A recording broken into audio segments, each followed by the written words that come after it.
Welcome to the Soul Infused Monday show. Today it's all about simplifying your life.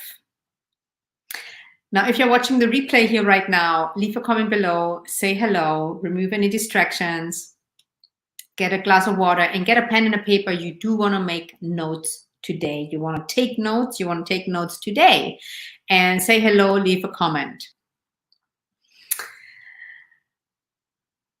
And take a nice deep breath. Take a nice deep breath. I'm excited. I think this is a super important topic and I am going to dive in just a moment. And I did make some notes as well to stay on track and focused and simplifying it. So officially again, for those who just jumped in, welcome to the Soul Infused Monday Show. Today, episode number 237, called Simplify Your Life, with 5 powerful, they're simple, but powerful strategies to create more joy in your life.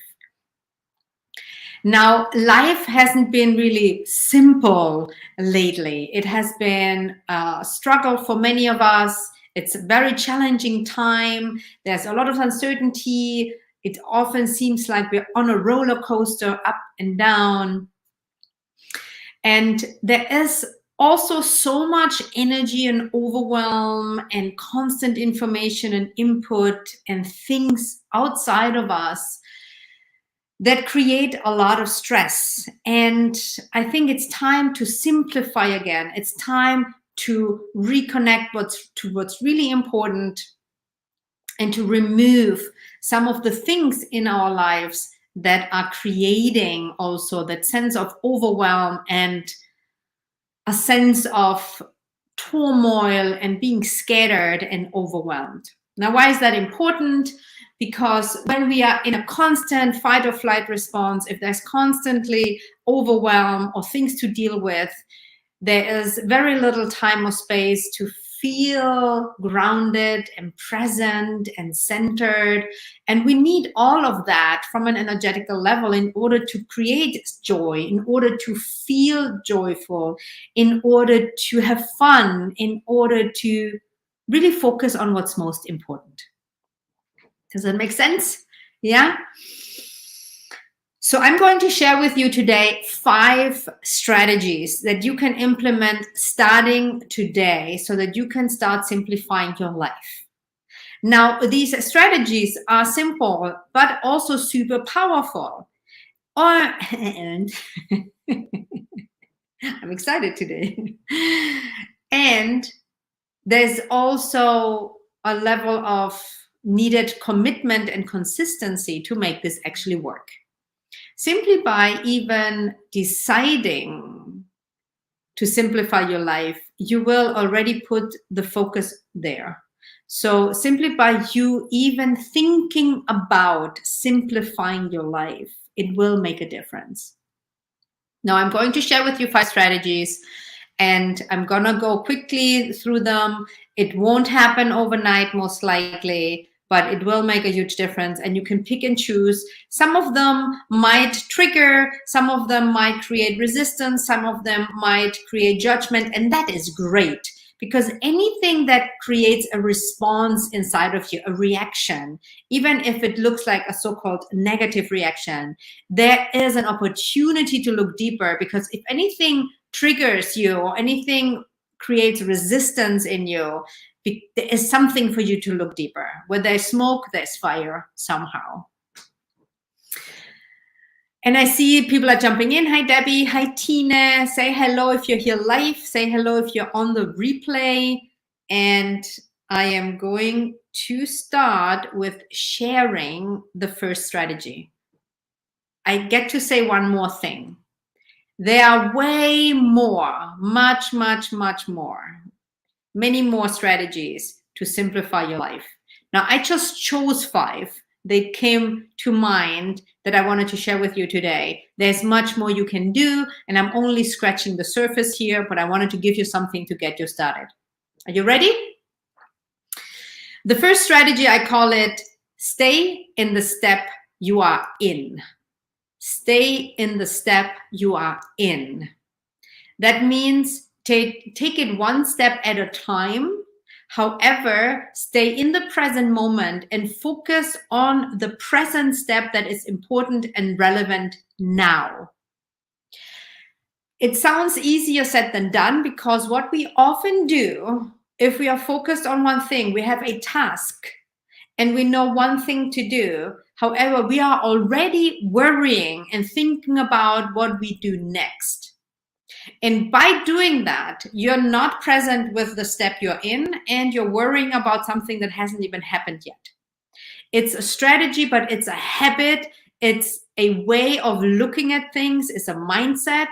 So stay in the step you are in, and it doesn't matter in which area of your life. Even you might be cooking lunch and you are already ahead of yourself and preparing something that you are, instead of focusing on the tomatoes that you're chopping. I know this is maybe a random example, but it doesn't matter if it's business related, if it's health related, if it's daily basis related, something. Stay in the step you are in, and you do that by constantly coming back to the present moment, and you ask yourself, what is relevant right now? Not the next step 2, 3, and 4 or 27, because you gotta finish one first to be ready for the next. Of course, there are exceptions, and you might want to create first a vision and an overall plan, and that is all good. However, in general, we worry too much about the future, or maybe we are judging the past that we are not where we want to be, instead of staying in the present moment. So strategy number 1, stay in the step you are in. Strategy number 2. That is one that you've heard a million times before, I'm sure, and that we can revisit over and over again, and I am revisiting this myself right now. Strategy number 2 is stop overcomplicating it. Stop overcomplicating things. Just stop overcomplicating.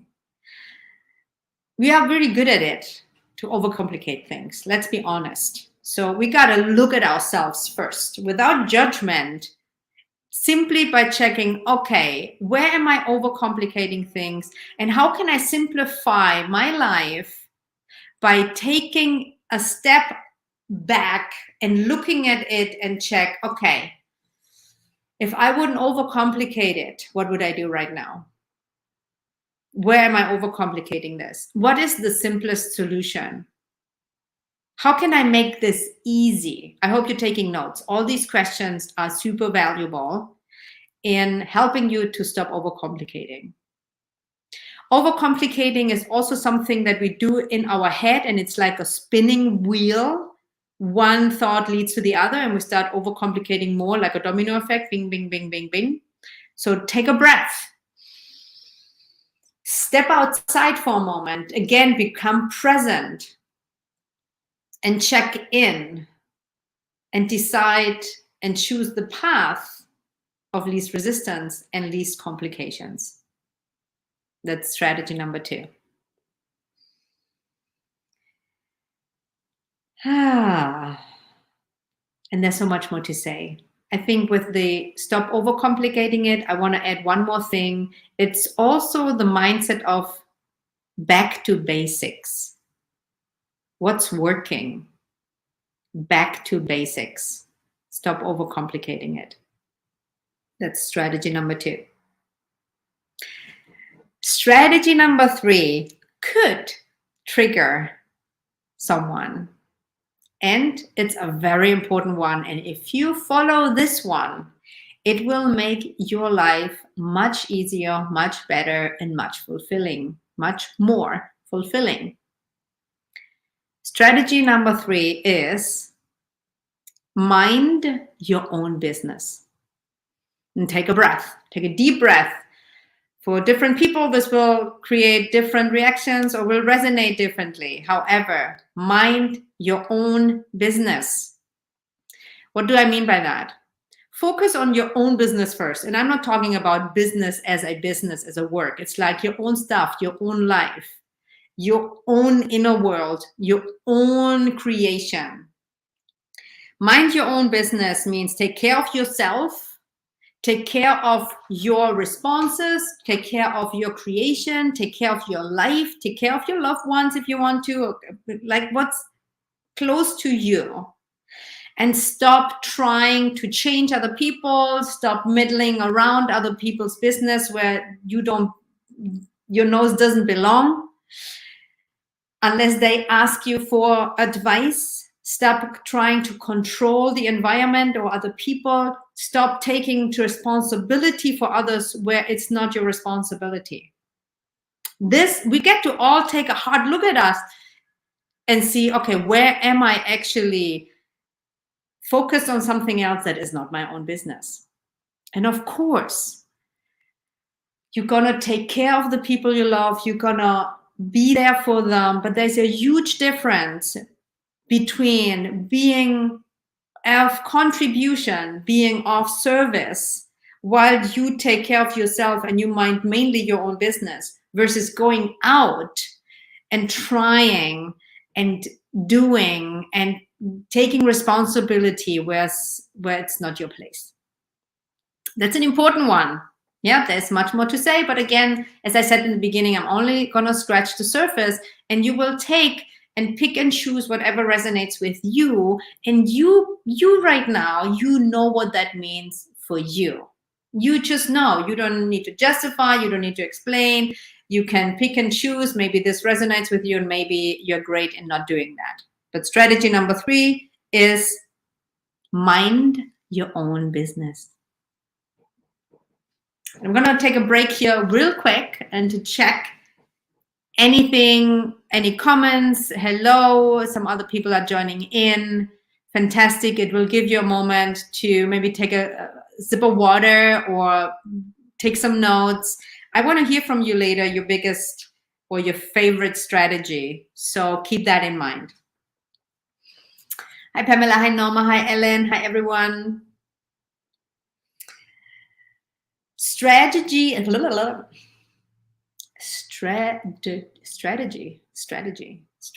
4. I love that one. It's a tough one for many of us. And I have been in it this year in particular, and I'm loving it. Strategy number 4 is let go of stuff. Write it down. Let go of stuff. Let go of stuff. I'm just going to say it one more time. Let go of stuff. And by stuff, I mean internal things and external things. Internal things means obviously you get to do the inner work if there are things that you want to let go, habits or patterns, behaviors that are not serving you. On the outside, I literally mean things. Let go of stuff. Most of us have way too much stuff. Declutter, get rid of things, sell it, give it away, donate it. And one tip for doing this, a really great tip is when you want to let go of stuff. And of course, we are attached to it. We are not sure. We overcomplicate it. So you can intertwine these strategies actually. When letting go, we have the tendency to overcomplicate. So if you are open and willing and determined and inspired now to let go of stuff in your house, for example, I'm just making one example, and you're not sure or you struggle, you can simply do this. Take an item, something. It could be anything, and you're not sure. Do I want to give it away or do I want to keep it? You ask the question or you tune in. It's more tuning in. Is this a yes or is this a no? Is this a yes to keeping it or is it a no? If it's a yes, a pure, honest, soulful, heartful yes, where you feel like this item is bringing me joy. I love this item. I use it. It's a part of my life. Then keep it. If it's a no or even a maybe for me, it's a no. Unless it's not really benefiting me in some way, let it go, give it away. Another way you can do that is on a scale from 0 to 10. 10 is be top, 10 is super, and 0 is absolutely no. It's not good, it's not beneficial, it's nothing. It's not even creating joy. It's like 0 out of 10. This item, if you would give it a number in your household or in any other area, but this is just an example, give it a number and you very intuitively quickly know the answer. Don't overcomplicate it. And if it's not, at least for me personally, it needs to be at least a 7 or more, generally an 8, between 8 and 10. If it's less than an 8, or for you, you can maybe make it a 6. If it's less than this number, give it away. Let it go. Let it go. And you can do that with items. You can let go of people. You can let go of behaviors. You can let go of things. You can let go of so many things. It can be anything. Take inventory. Strategy number 4, let go of stuff. And I'm sure right now in your mind, you're going through some things and you already thought of at least one thing that you want to let go. I could bet that there's already one thing in your mind, something internal or external, and you think, oh, I really could let that go. And to help you do that, I invite you to share that with me. Share with me one thing that you want to let go, just to get the energy going, just to get you inspired and to declare it that you want to let go of that. And maybe you will already let go of that. Maybe you have already decided that, and share it with me. Leave a comment below. And if you're not able to leave a comment below because you're listening into this on a podcast or an audio platform, send me a message or leave me a review. I always love to hear from you and love your insights and feedback. What is it that you are going to let go? Strategy number 5 and final strategy just for today. And also this one is super important in general for your life and could also be a challenging one. Strategy number 5 is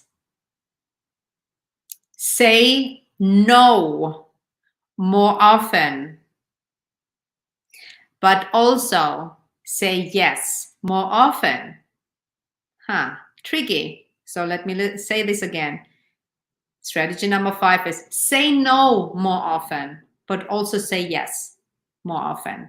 Let me say a little bit more about this.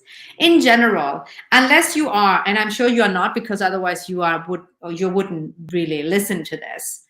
If you are someone that is kind and helpful and of service and has good intentions and loves to help people, saying no might be a challenge for you, right? But unless you are a super selfish and you don't care about anyone, that I don't believe, you get to say no more often. Now, you want to be clear on what to say no more often and where to say yes more often. But to simplify your life, you want to choose and filter what to say yes to. Maybe you are great in setting boundaries. I'm very good at it now, but I really sucked at it when I started my journey. I was such a pleaser and I couldn't even say no. I was saying yes, yes, yes. And it's not healthy and it's not beneficial for anyone, actually. It's certainly not for you. People tend to take advantage of you. You tend to get burned out and it creates resentment and it can create a lot of unhealthy behavior and patterns and even disease in your body. So say no more often. Say no more often, but say yes more often to the things that are true to you, that create presence, joy, and a healthy feeling within yourself. And that can also be people, favors, anything that anyone asks you to do. Check in twice, tune in. Is it a yes? Is it a no? And you make a conscious decision And it's okay to say no when it's not in your best and highest good. And sometimes we choose to say yes to things that we might not want to do, but you make a conscious choice because you want to help someone, and that's okay too. But you want to make a conscious choice, and you want to be able to say no and not feel forced or obligated because of your pattern, or because of feeling guilty, or because you're afraid of being selfish. You want to say no more often and say yes more often as well. There's so much more to say to this one. Healthy boundaries is one of being able to even say no as super, super crucial for your well-being on so many levels. And because I know that my community, the people that I attract, are super heartful, generous, loving, kind, and in general, the balance is for them to really say no more often. So maybe that resonates with you. And if so, this is my invitation. So take a nice deep breath. And the one thing also with saying no more often, it creates time and space for what's really important. When you say yes too many times, and when you keep pleasing and doing things that you actually don't want to do, it creates resentment, and it also robs the time and space to do the things that are actually beneficial for yourself and others. So you are actually contributing better, or you are of service and helpful, or more helpful, when you have the space and the energy to do so, because you're not burned out, or you're dealing with resentment, or you feel like a victim of someone because they're taking advantage of you. So much more to say, but I think this was good for today. Lots of tips and comments. And I want to hear from you. What is the most valuable thing you're hearing today? What is one of the strategies that resonates with you the most? What's your biggest takeaway, and which strategy is your favorite today? Number one was stay in the step you're in. Strategy number one. Strategy number two was stop overcomplicating. Strategy number three is mind your own business. I feel this is going to be a really good one for many. Number four is let go of stuff. Also a very good one. In that one, you can start today. You can start right away, this moment. Let go of something. Let go of something today. Anything that you can do, do it today.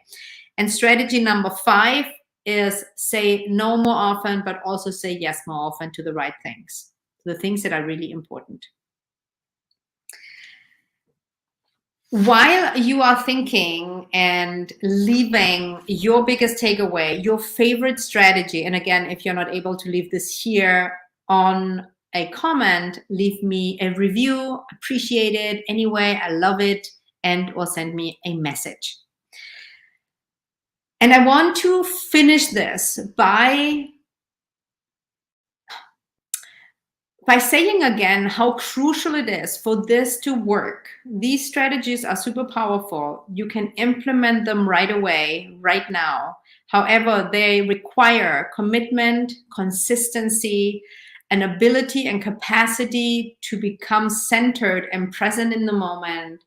It requires you doing the deeper inner work to peel off the layers that are actually holding you back from being able to maybe fulfill all these strategies, or being able to say no, being able to let go, being able to detach from being outside and doing and going inward, so that you can feel centered, grounded, and confident within yourself, so that you can help or do whatever you want to do from a centered and conscious position and out of choice, and not out of automatic programming. So this is super, super important. And you also get to really daily recommit to daily have a practice of quality time. You want to take everyday quality time to reinforce this, to set intentions, to focus on the things that you are going to create throughout the day. So all of this is foundational in order for these strategies to really work.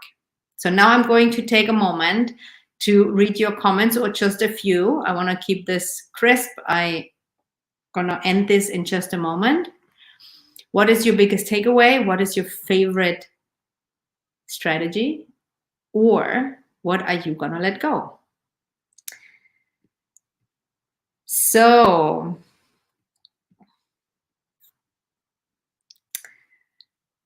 one comment here, all that stuff, it's filling up the space and doesn't let space to be with yourself, being only with stuff. I feel it. Yeah, I hear you, Katrin. I hear you. Another thing that someone wants to let go of people from the past. Great. Let it go. So much stuff of my parents, but it's hard to let go. I hear you. I haven't said it's easy. And it's a process. It's a process. You gotta let go of the attachment and maybe create a different connection instead of keeping it, unless you want to keep it. I get it. Biggest takeaway for me, number 5, setting boundaries and saying no goes together. Absolutely. With number 3, to mind your own business. I love it. It's like, don't help without being asked. And number 3, don't always help when you are asked. And I don't always, I think there's a misspelling, but I got it. Yeah, it's number 3 and number 5, mind your own business and set healthy boundaries. Wonderful. Stay in the step you're in. This is a great one. Debbie, especially for you, I think it's going to be super, super helpful. Back in the moment, stay in the step you're in. Take away no to over any or everything, to overcomplicating. I guess that's what it means. My biggest takeaway today is stay in the step you're in. Thank you, Sonia. My pleasure. I'm so happy you're here. I want to let go of more past paperwork that I no longer need. Ah, it's a good one. Yes, keep papers forever. I love the simplicity of asking, is it a yes or a no? Very good takeaway. As I move away from the past and let go of more stuff. Wonderful takeaway. Thank you, Gail, for sharing. Appreciate it. Happy you're here. They all relate, and I have been taking notes. Beautiful. Yes. Stay in the step. Perfect. I hope you took a lot of notes. You want to take notes, pick and choose what is most valuable to you, and get started today. Oh, before you leave, stay here for a moment. I have 2 announcements. Number 1 is for this week on Thursday, I do a free online event through Insight Timer about how to stay calm in stressful times. So it's kind of goes along with also simplifying your life. And unprepared as I am, I'm just know the German time right now. It's 3:15. I think that's, well, that wasn't a good announcement. Well, let it go. Next. You check it out on Insight Timer if you want to join. More important, maybe, next Monday, I'm going to have a special guest with me. She is a friend of mine. She's an amazing coach. And you might have seen her before. Her name is Shazia Iman, and we are going to take this a step further and talk about how to create more pleasure, how to create more life, how to create more fun in your life. And I really highly recommend you to show up live next Monday, because I have this special guest and it's going to be super fun, and she's going to give you a lot of incredible tips. And I am super excited to have her here on Monday. So block it in your calendar. Next Monday, 9 a.m. Pacific, 12 p.m. Eastern time. Join us for a new episode with Shazia Iman. And let's create more pleasure, fun, and joy and juiciness. Because let's be real, we all need it. We so all need it. Thank you for being here today. I appreciate you. I love you. I hope you start simplifying your life right now. And I would love to hear your feedback. I would love to hear your insights, and let me know how things are going. I'll see you next Monday. And until then, have a wonderful soul-infused week. Much love.